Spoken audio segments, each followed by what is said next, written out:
เอาค่ะเมื่อสูงนักเสียงกันเนาะเมื่อได้มาเนมันลอกไล่แฮก Wi-Fi หรือว่าเจาะ Wi-Fi เจาะเข้า Wi-Fi อันที่ไรลงซื้อเขาเซอร์เส้นกันเนาะ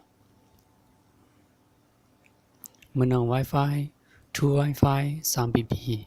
อยากเอาซ้อมหมู่บ้านเส้นเนาะมันได้มีให้เขาซื้อในเบราว์เซอร์เหมือนนั่งเขาเหมือนนั่ง Facebook เขาอันนั้นเขาเส้นเนาะซึ่งไหนครับมันได้จันเข้ามาในเบราว์เซอร์เสียก็ให้เขาซื้อแลรหัสผ่านกันเนาะ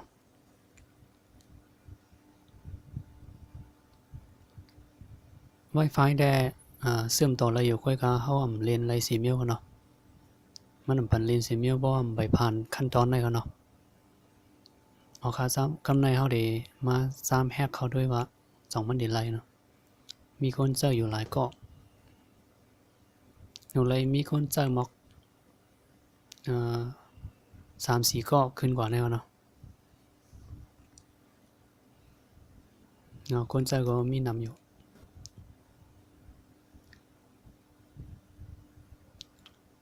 มาซ้ำด้วยกันเนาะซ้ำแฮกด้วยเอากำไร2มันได้ไรมันไรกันเนาะ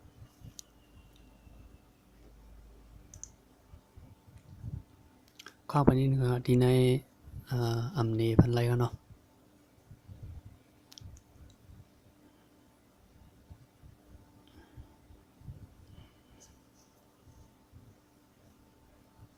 เชื่อมต่อ Wi-Fi โตเมื่อไกลขึ้นเนี่ยกันเนาะ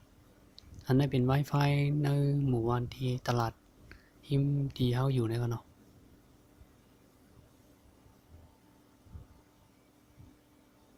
มาซ้ำเขา Google ด้วยครับเนี่ยเมื่อไกลได้เข้าอะไรกันเนาะมันได้เว้นหน้าซึ่งไหนกันเนาะคำไหนเข้ามาซ้ำเขาด้วย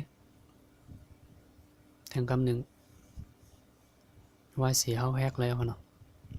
เอาค่ะเข้าแล้วค่ะอันในป้อมเจอคนในหมู่บ้านและคนอันเดียนไรเสียงเงินเป็นรายเหลือนมันในเรียนอะไรกันเนาะซ้ำเขาด้วย YouTube ด้วยครับเนี่ยเนาะครับไม่เอาครับ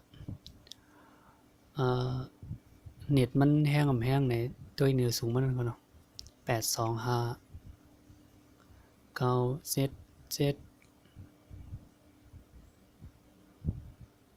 229331อันได้ไรว่าแห้งไว้กันเนาะด้วยไร YouTube กวนอันกันเนาะเอาครับมาถึงนักสิ่งกันเนาะ